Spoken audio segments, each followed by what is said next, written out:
18তম শিক্ষক নিবন্ধন পরীক্ষার প্রিলিমিনারির উত্তীর্ণ যারা হয়েছেন তার রেজাল্ট প্রকাশ হয়েছে গত 2 দিন আগে।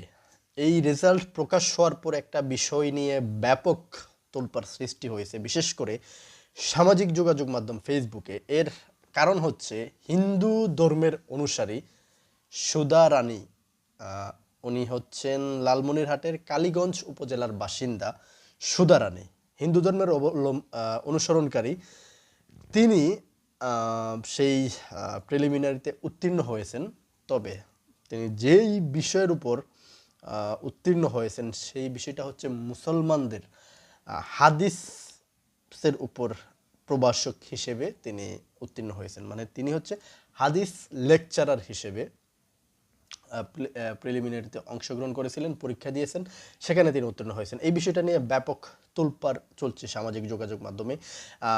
সুধারানী দাসের হাদিস বিষয়ে প্রভাষক হওয়ার উত্তীর্ণ হওয়ার বিষয়টি নিয়ে যেই এনটিআরসি এর পক্ষ থেকে যেটা বলা হয়েছে যে এর দায়ভার সুধারানীর উপরই তারা দিয়েছেন, কারণ তিনি যখন ফর্ম ফিল আপ করেছেন তখন আবেদনের সময় তার পছন্দ অনুযায়ী তিনি হাদিসের উপর প্রভাষক হিসেবেই তিনি এখানে নির্ধারণ করেছেন এবং অংশগ্রহণ করেছেন। সুধারানীর দাস তিনি সুধারানীর স্বামী গোবিন্দচন্দ্র তিনি জানাচ্ছেন যে কম্পিউটারের দোকানে যখন তারা আবেদন করেছে তখন সেখানে আবেদনটাই কিছুটা গরমিল হয়েছে এবং যার কারণে কম্পিউটার অপারেটর ভুল করেছে। অর্থাৎ এনটিআরসি দোষ দিচ্ছেন সুধারানীর উপর, সুধারানীর স্বামী দোষ দিচ্ছেন কম্পিউটারের দোকানের উপর। এখন এখানে প্রশ্ন হচ্ছে, সুধারানীর স্বামী যিনি দোষ দিচ্ছেন কম্পিউটারের দোকানের উপর, সুধারানী যেই এই প্রিলিমিনারিতে অংশগ্রহণ করে উত্তীর্ণ হয়েছেন, যে সকল প্রশ্ন তাকে করা হয়েছে সেই প্রশ্নগুলোর জবাব দিয়ে তিনি উত্তীর্ণ হয়েছেন। তিনি যদি পরিকল্পিতভাবে এটার একজন সনাতন ধর্মের অনুসারী হয়ে হাদিস প্রভাষক হিসেবে অংশগ্রহণ না করে থাকেন, বা এই বিষয়টা যদি কম্পিউটারের অপারেটরের ভুল হিসেবে হয়ে থাকে, সুধারানী পরীক্ষায় অংশগ্রহণ করে কিভাবে প্রশ্নের জবাব দিলেন, কিভাবে তিনি উত্তীর্ণ হলেন, এটা নিয়ে অবশ্যই প্রশ্ন থাকে। এখানে এনটিআরসির যারা দায়িত্বরত কর্মকর্তা রয়েছেন তাদের যে বিষয়টি ভুল ছিল, যখন সুধারানী তার আবেদন ফর্ম জমা দিয়েছে তখন অবশ্যই ওনারা এই বিষয়গুলি যাচাই করেন। যাচাই করলে ওনারা এটা জানার কথা যে সুধারানী তিনি একজন সনাতন ধর্মাবলম্বী, তিনি মাদ্রাসায় একজন হাদিস প্রভাষক হিসেবে পরীক্ষায় অংশগ্রহণ করছেন। সুতরাং তাদের উচিত ছিল তাদের এই ফর্মটা তখনই রিজেক্ট করে দেওয়া, কিন্তু তারা রিজেক্ট না করে তাকে পরীক্ষায় অংশগ্রহণ করতে দিয়েছেন।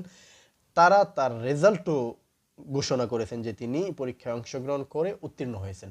এই টোটাল বিষয়টা কি আসলে কোনো পরিকল্পিত কিনা, সুধারানী এখানে পরিকল্পনা করে এই পরীক্ষায় অংশগ্রহণ করেছে কিনা, বা তিনি হাদিস বিষয়ে প্রভাষক হতে চাচ্ছেন কিনা, কেন হতে চাচ্ছেন, এটা আমার মনে হয় যে তদন্ত করে দেখা উচিত। কারণ বাংলাদেশে এমন ঘটনা অনেক ঘটেছে এর আগে, যেখানে মাদ্রাসায় হিন্দু ধর্মাবলম্বীদেরকে নিয়োগ দেওয়া হচ্ছে প্রভাষক হিসেবে, বিশেষ করে আলিয়া মাদ্রাসায় বা স্কুলগুলোতে ইসলাম ধর্মের শিক্ষক হিসেবে নিয়োগ পাচ্ছেন হিন্দুরা। এই বিষয়টা কেন বারবার হচ্ছে? এটা কি ভুলবশত হচ্ছে নাকি পরিকল্পিতভাবে হচ্ছে? সুধারানী দাসের স্বামী কম্পিউটার অপারেটরের উপর দোষ চাপাচ্ছেন, কিন্তু এখানে কম্পিউটার অপারেটর যদি দোষ থেকে থাকে, সুধারানী কিভাবে তার প্রশ্নের জবাব দিয়ে সেই পরীক্ষায় উত্তীর্ণ হয়েছে এটা অবশ্যই দেখা উচিত। সুধারানীকে এইটা করার জন্য কে বা কারা ইন্ধন দিয়েছেন এটা অবশ্যই দেখা উচিত। কারণ এই বিষয়টা নিয়ে মোটামুটি 18তম শিক্ষক নিবন্ধন পরীক্ষার প্রিলিমিনারি পুরাই বিতর্কের সৃষ্টি হয়েছে। এটা কি পরিকল্পিতভাবে এই 18তম শিক্ষক নিবন্ধন পরীক্ষার প্রিলিমিনারিকে বিতর্ক করার জন্য সুধারানী এই বিষয়টি করেছেন কিনা, এটাও তদন্ত করে দেখা উচিত।